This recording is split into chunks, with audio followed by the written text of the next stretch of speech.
Buonasera Marco, grazie di essere venuto qui e appunto in questa intervista che vogliamo fare come un dialogo, e quindi io ti faccio prima una domanda per poi cominciare il nostro dialogo su che cos'è il cinema di architettura. E quindi la domanda è questa: che cos'è il cinema di architettura secondo te? Ma sai, penso che tutto il cinema sia d'architettura. Il cinema crea degli spazi mentali, delle architetture immaginate, e grazie alla sua forza, grazie alla forza del montaggio, ci introduce in dei mondi, no? Che abitiamo, che sono dei mondi altrettanto veri di quelli fisici, di quelli degli spazi costruiti col cemento. E questo è un cemento dell'immaginario, è qualcosa che ci fa attraversare luoghi in cui, grazie alla forza del cinema, noi abitiamo veramente degli spazi che spesso non hanno nulla a che fare con gli spazi veri in cui sono state fatte le riprese, oppure gli spazi scenografici ricostruiti, no? Ma rappresentano proprio quello spazio filmico, quello che Eric Romer nel suo libro sulla rappresentazione dello spazio nel Faust di Murnau definiva proprio quello spazio ricostruito nella mente dello spettatore in virtù delle indicazioni che il regista gli dà grazie al decoupage, grazie al montaggio. E penso che in questo senso tutti i film siano film di architettura. Il cinema per eccellenza è qualcosa che si pone in confronto all'architettura come un'arte molto vicina, no? Abbiamo dei ruoli come quello del regista, dell'architetto, che sono dei ruoli di coloro che devono gestire molte arti per una finalità, no? Ma ancora prima, se vuoi, con il progetto e con la sceneggiatura abbiamo dei momenti preparatori che pure sono analoghi, no? Che devono prevedere il più possibile quello che poi accadrà. Perché il più possibile? Perché cinema e architettura sono arti mercantili che coinvolgono degli aspetti importanti, dei finanziamenti importanti spesso, per cui c'è questa necessità. E poi è vero che in architettura ci può essere l'autocostruzione e nel cinema l'autoproduzione, no? E sono altrettanto importanti film fatti da solo un filmmaker che con i suoi amici può realizzare un'opera meravigliosa, così come delle architetture costruite riciclando ad esempio dei materiali, no? Penso alla Ciudad Abierta a Viña del Mar in Cile, vicino a Valparaíso, che è stata costruita appunto attraverso il recupero di materiali arrivati dall'oceano, così come oggi possiamo fare dei film meravigliosi riciclando immagini del passato, no? Il cosiddetto found footage film. E quindi se sei all'interno di questo orizzonte di spazio filmico, penso che veramente tutto il cinema sia cinema di architettura. Oppure, certo, puoi pensare a dei film in cui c'è una storia che coinvolge direttamente la vita di un architetto. Penso ad esempio a film di Greenway, Il ventre dell'architetto, no? In cui c'è questo architetto americano che viene a Roma per fare una grande mostra, mi sembra su Bulli, no? Oppure penso a questo film che mi era piaciuto molto, un documentario dove il figlio di Louis Kahn va alla ricerca del padre, del suo rapporto col padre, e al tempo stesso scopre le bellissime, fantastiche architetture che Kahn ha realizzato in tanti posti, in tanti luoghi. E i protagonisti sono degli architetti, così come un altro documentario che mi viene in mente di inizio anni 2000 di Giovanni Piperno, L'esplosivista, ci racconta la storia della distruzione delle torri del villaggio Coppola attraverso il punto di vista di Danilo Coppe, che è il più grande esperto di esplosivi ai fini della distruzione delle architetture italiane. e questi film hanno protagonisti che sono architetti o che sono degli edifici, ma in realtà penso che tutto il cinema, ribadisco, sia l'architettura, e in questo senso mi viene in mente, non so, la capacità. Guarda, ti faccio due esempi molto diversi fra loro. Beh, Hitchcock, Rear Window, con la finestra sul cortile, mi sembra evidente che sia un grande film d'architettura, ma penso anche a Roma di Fellini, o anche a Marcord, che senza girare neanche una scena Rimini ricostruisce gli immaginari di quel borgo nell'Italia di inizio anni 30 con una forza che probabilmente immagini realistiche girate sul luogo non avrebbero avuto.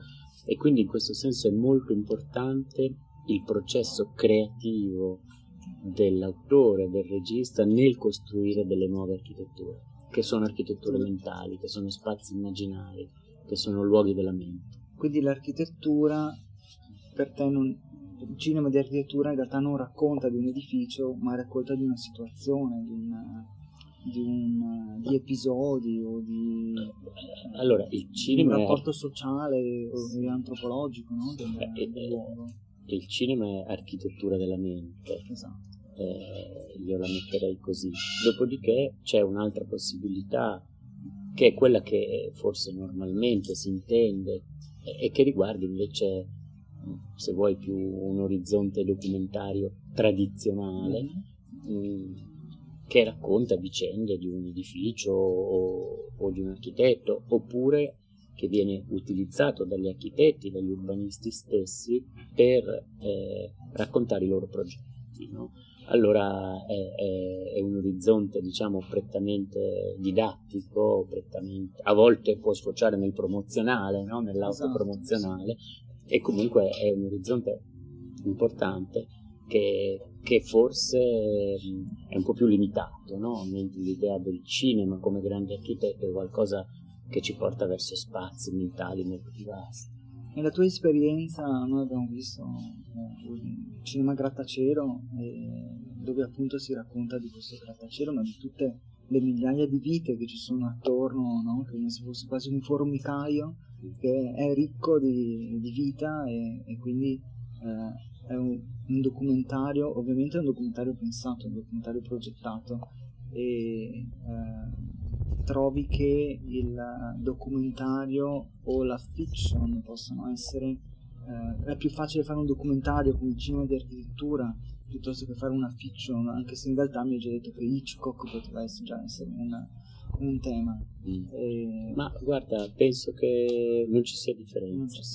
Penso che torno sempre all'idea di cinema sia nel suo attraversamento, se vuoi, che parte da dati realistici, ma che in ogni caso, anche nell'orizzonte documentario, vengono rivisitati dalla forza creativa dell'autore. Io in questo senso naturalmente penso al documentario come luogo di creazione, non penso al documentario solo come luogo didattico. Cioè, no? Non è un cinema verité, no? Il documentario, ma è anche un cinema che va interpretato, no? Cioè comunque il documentario è un'interpretazione della vita che uno vede, non è più sì, diciamo che un occhio.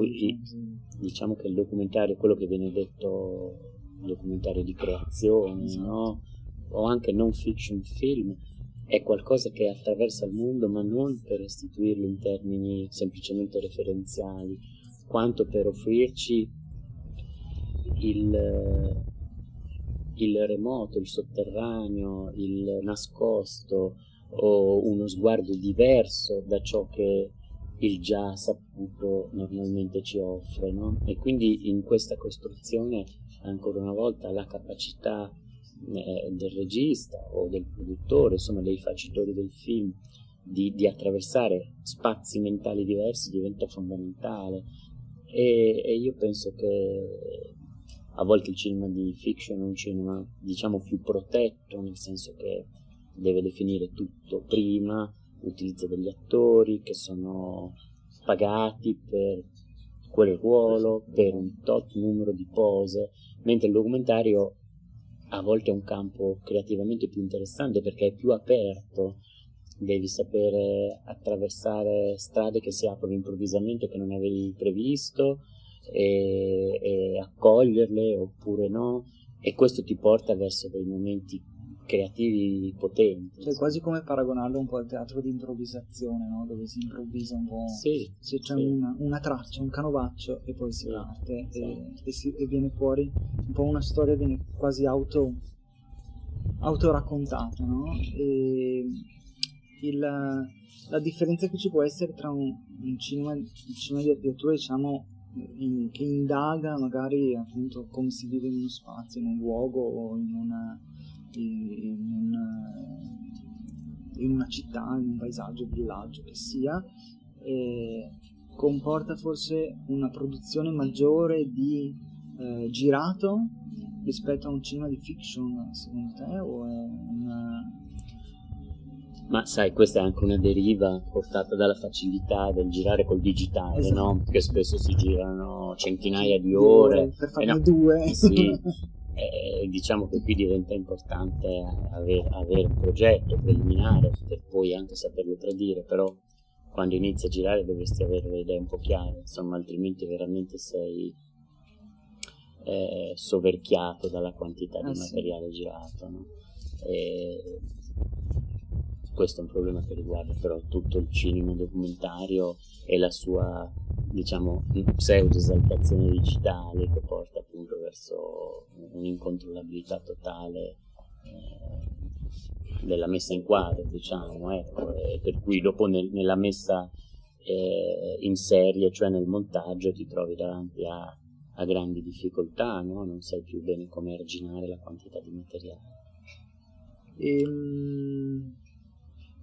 Penso che sia interessante, parlando mi fai venire in mente altre cose, il fatto che in quest'idea di cinema che ti sto offrendo forse il baricentro si sposta un po' dalle pietre alle persone. Le pietre spariscono, quindi le persone effettivamente, e questo è una cosa che noi ci teniamo, noi come festival, però sì, io forse non direi che l'architettura c'entra poco, secondo sì, me c'entra, no, sì. Secondo me c'entra, No, ma c'entra in cioè un modo, come...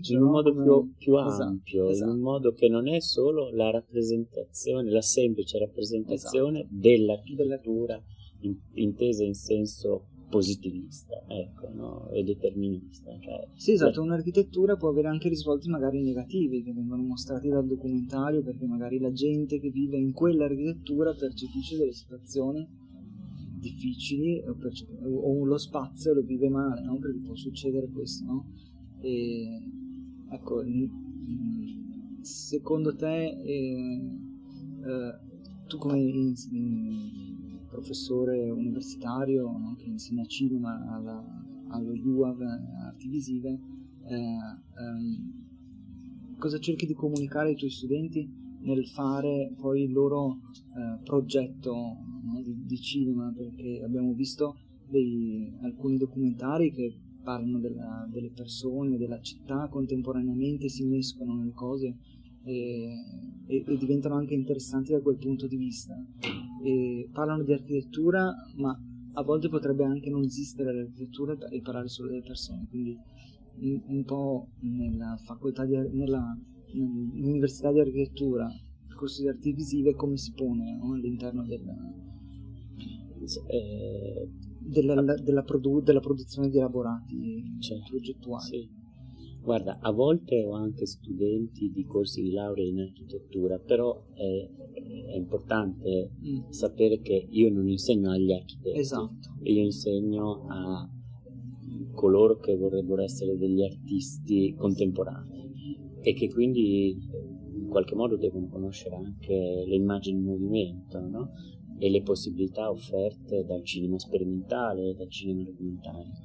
E quindi al centro dei miei corsi non c'è il problema di come rappresentare l'architettura, questo lo dico per chiarezza. Sì, chiaramente. Dopodiché ci sono degli anni in cui ci poniamo anche come tema, ogni anno ci poniamo un tema, ci poniamo dei temi che possono essere vicini alla rappresentazione architettonica.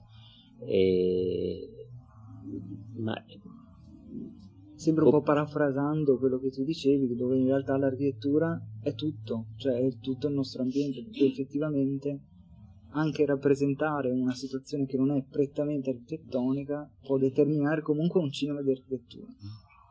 Sì, guarda, penso che sia una questione ontologica, cioè il cinema è architettura mentale, è spazio filmico, è urbanistica della mente, perché grazie ai suoi processi di messa in quadro, di messa in scena, di messa in serie, quindi partendo dalla costruzione delle scenografie o dalla scelta delle location, alla loro inquadratura e poi al montaggio di tutto ciò, con attori se è un film di finzione, oppure attori sociali se è un documentario, tutto ciò ingenera delle nuove architetture, che sono architetture mentali e che a volte hanno la capacità di influire anche sulla progettazione reale di pietra delle città e degli spazi. In questo senso penso, e forse anticipo una domanda, che sia fondamentale nei corsi di laurea di architettura avere un insegnamento di cinema, una domanda che volevo come fare. ad esempio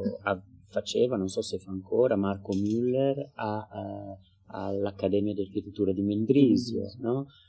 Come in molti corsi di laurea in architettura c'è, perché proprio questa idea dello spazio filmico, ma del vedere anche come il cinema ha attraversato le città del mondo. I nostri modi di immaginare le città sono fortemente legati alle arti, alla letteratura, al cinema, alla pittura, e per questo è importante capire che questa forma d'arte va completamente al di là di una semplice referenzialità con la città costruita, con l'architettura in pietra.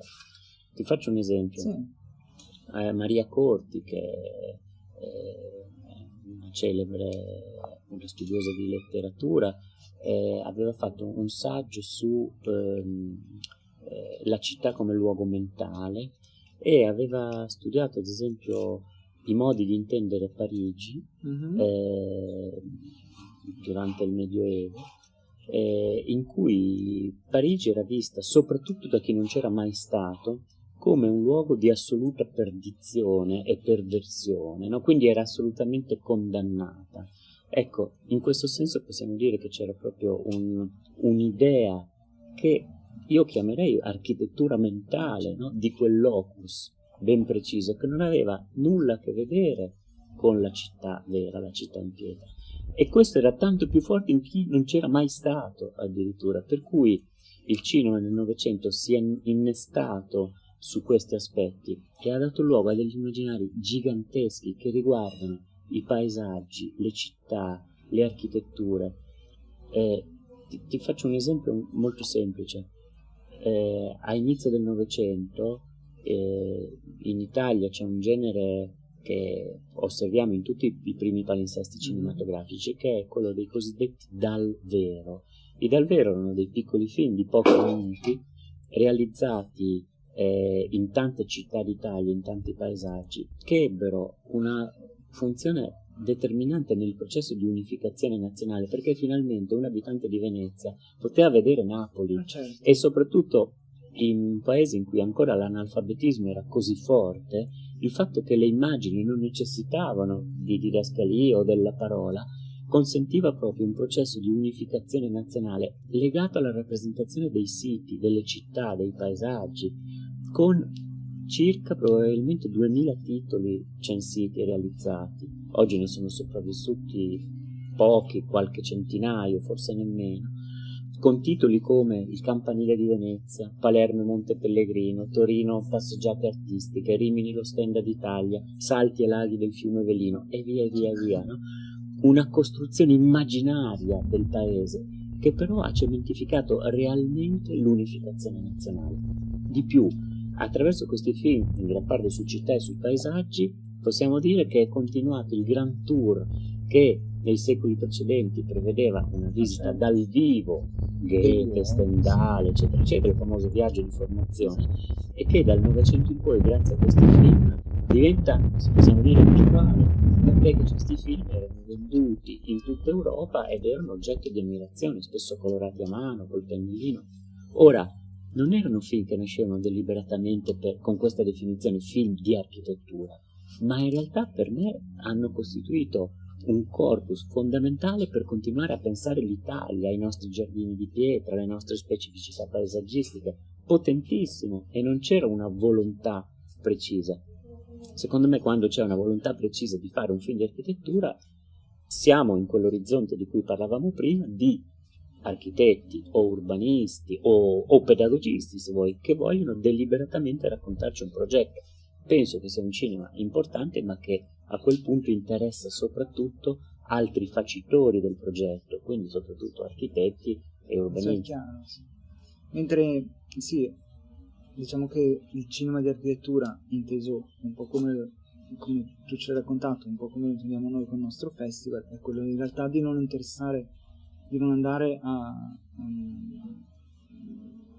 far interessare questo tipo di cinema solo agli architetti, no? Ma anche di essere motivo di divulgazione, anche di mondi diversi, no? Perché è un po', esatto, quello che succedeva in Italia negli anni 20 si racconta attraverso il cinema di architettura, si può raccontare come si vive effettivamente il mondo adesso, attualmente, e quindi... Poi sai, è chiaro che in questo accostamento tra cinema e architettura possiamo trovare degli orizzonti che sono più vicini agli interessi specifici degli architetti. Ti faccio un esempio: tu hai citato il cinema italiano degli anni 20, negli anni 20 nasce l'Istituto Luce, esatto. e negli anni 30 c'è un grande impegno nel documentare le città di nuova fondazione volute dal fascismo. Allora per il festival potrebbe essere interessante una rassegna sulle città di fondazione. Però è altrettanto interessante cosa dice ad esempio Pasolini in un documentario dal titolo Pasolini e la forma della città, quando si mette davanti a Sabaudia e dice una serie di cose capaci di in qualche modo rivedere completamente la condanna che noi, studiando storia dell'architettura, avevamo rispetto all'architettura del fascismo, no? Ora forse un'altra idea del festival può essere quella proprio di mettere a confronto, no, dei momenti specificatamente, deliberatamente creati come film di architettura, quindi più per gli architetti, con invece dei momenti che hanno la capacità di ampliare quel discorso, no? E di renderlo qualcosa di dimostrare la comunità, no? E dimostrare la comunità. Poi le architetture sono vissute, no? Da comunità, da persone, da luoghi, cioè l'architettura, l'oggetto architettonico è forse un'immagine metafisica che solo gli architetti hanno quando progettano e pensano che poi quando hanno realizzato l'edificio sia quello, no? Sai, possiamo guardare un documentario sul Pirellone, realizzato a Milano alla fine degli anni 50, ma possiamo associarci Rocco e i suoi fratelli per vedere che cosa significava il senso dell'abitare per Milano, per le persone che dal sud arrivavano a Milano, no? E via dicendo.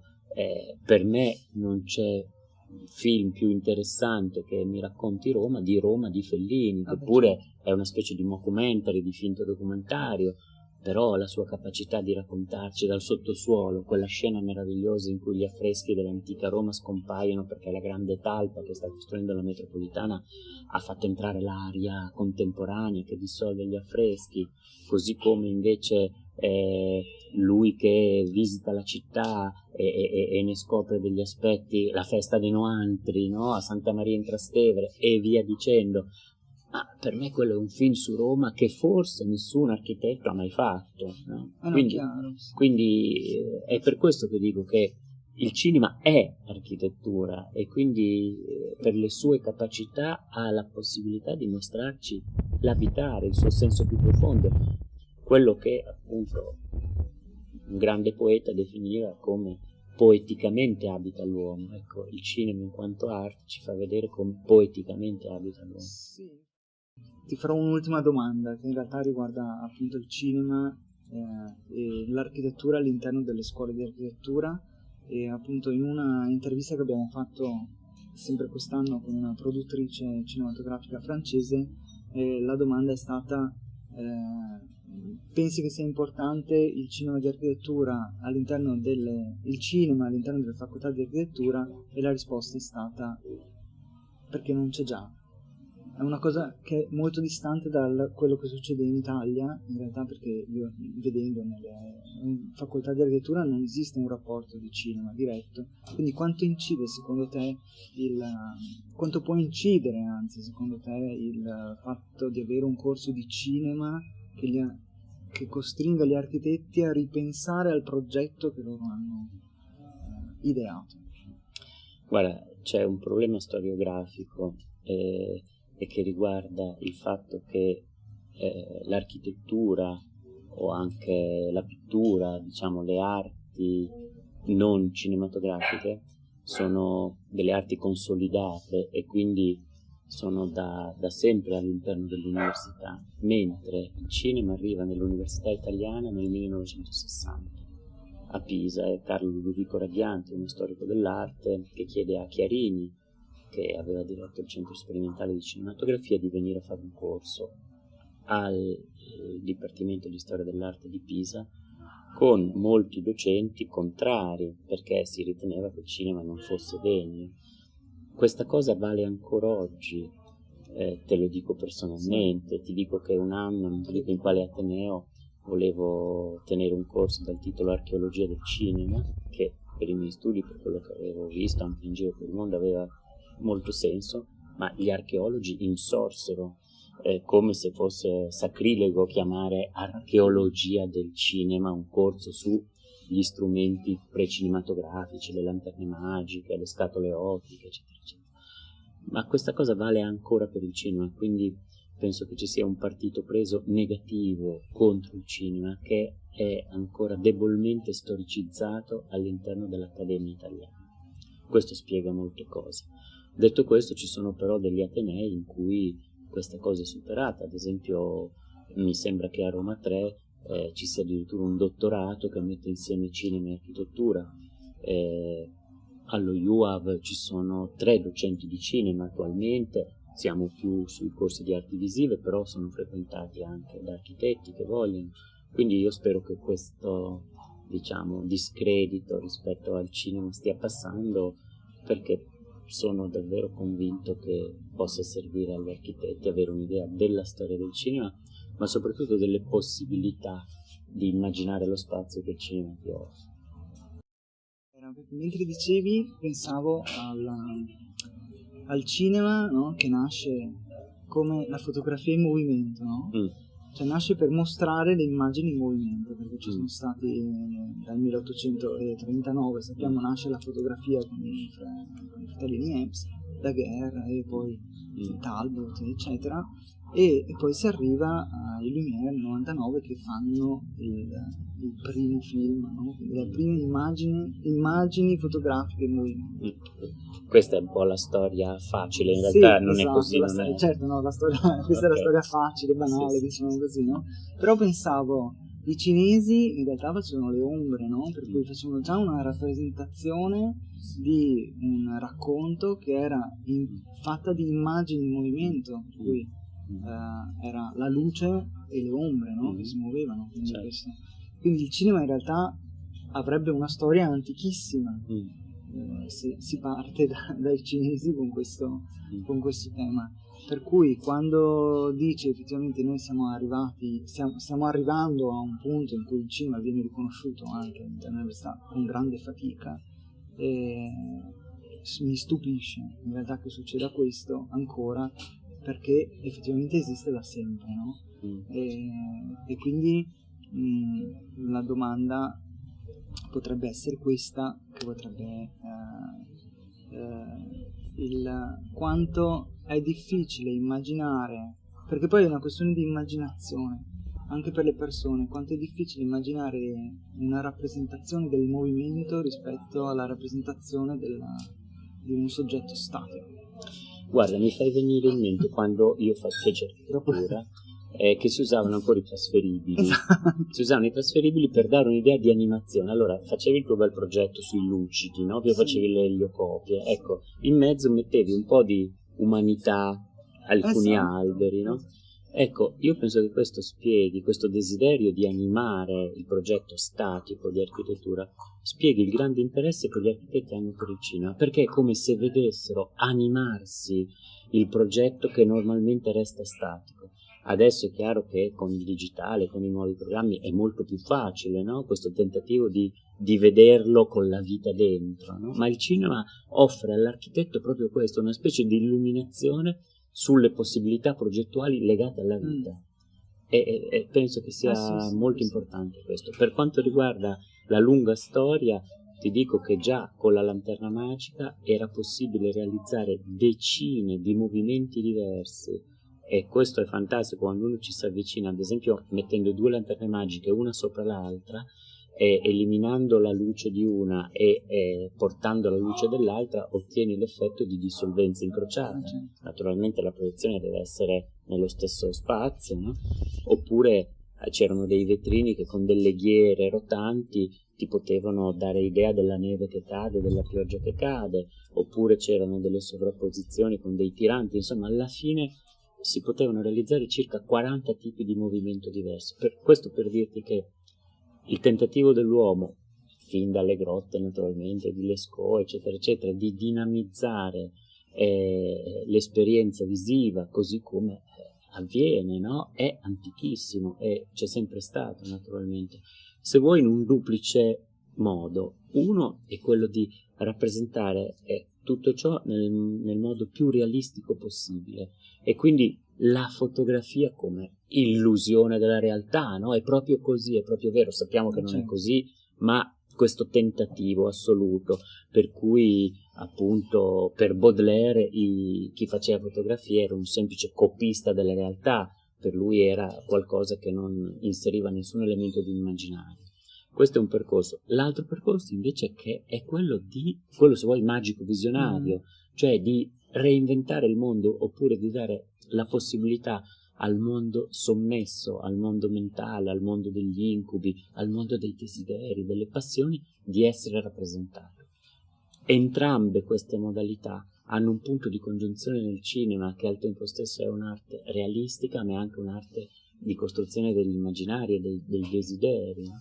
E forse in questo incrocio ci sta l'idea di abitare il mondo nel senso più esteso possibile, più largo possibile. Per questo penso che tutto il cinema sia architettura. Mi ha fatto venire in mente una scena del film Matrix, che forse conosci, no? Dove a un certo punto appare uno schermo completamente bianco, no? Con due protagonisti unici, due figure su uno schermo completamente bianco, su un fondo completamente bianco, e uno dei due protagonisti dice all'altro: tutto questo è struttura, no?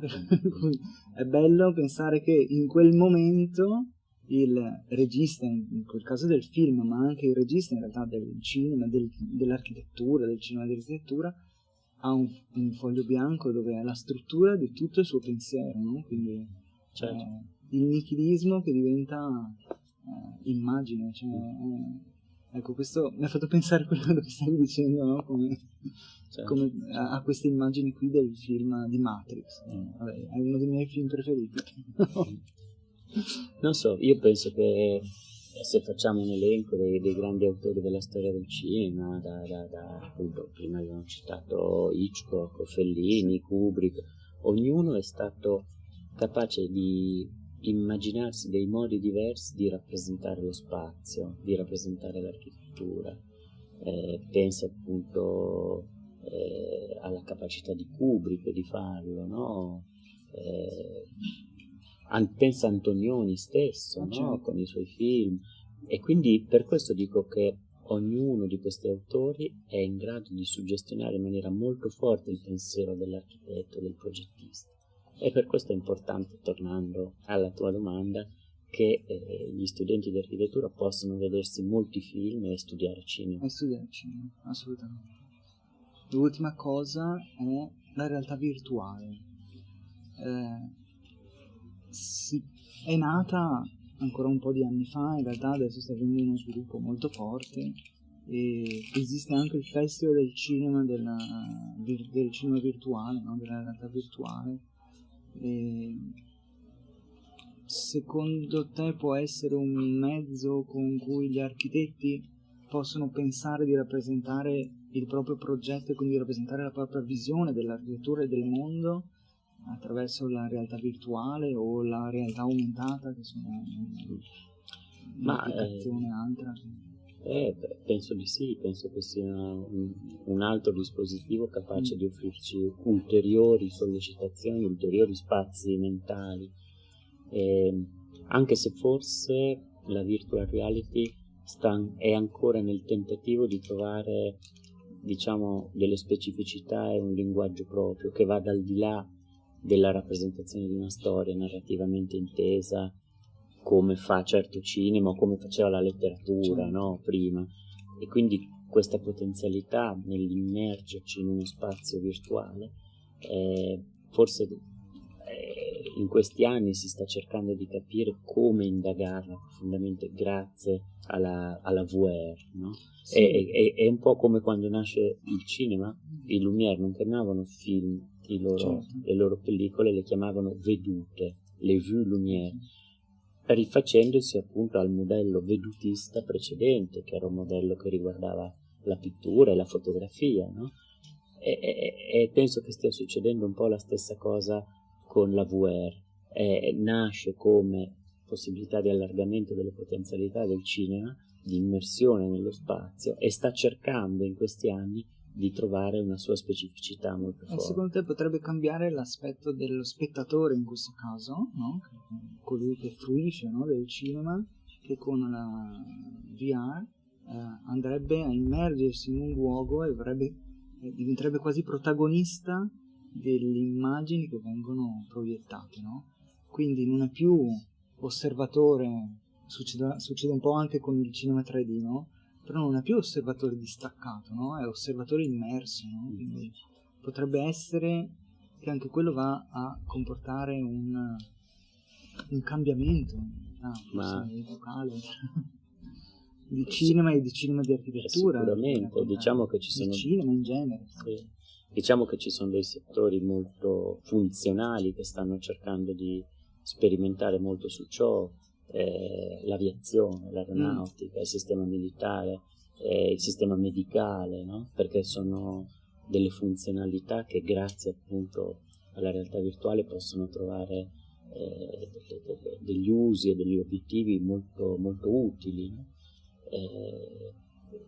Così come quando nacque il cinema, da subito c'era, ad esempio, mi viene in mente uno dei primi teorici, Bolesław Matuszewski, che scrisse un saggio in cui si immaginava che, visto che era stato inventato il cinema, semplicemente mettendo degli apparecchi cinematografici nelle piazze non sarebbero più stati necessari i processi, perché si sarebbe individuato immediatamente il malfattore che sarebbe stato colto sul fatto, no?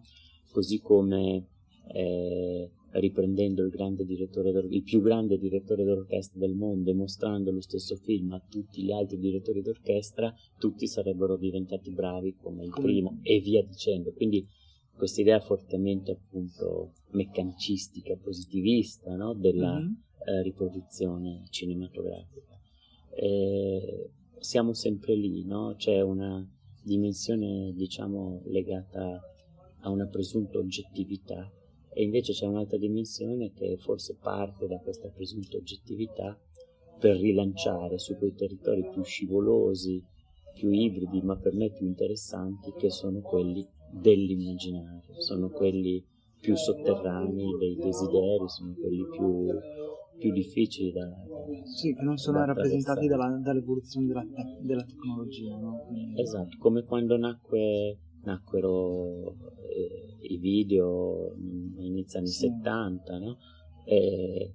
Qualcuno li utilizzò appunto come semplici dispositivi per riprendere il mondo, quindi in un'ottica, diciamo, prettamente documentaria, nel senso più riduttivo del termine. Qualcun altro, come Studio Azzurro a Milano, iniziò invece ad utilizzarli inserendoli in una dimensione poetico-espressiva, in una dimensione creativa che andava al di là della loro capacità di riprodurre l'immagine.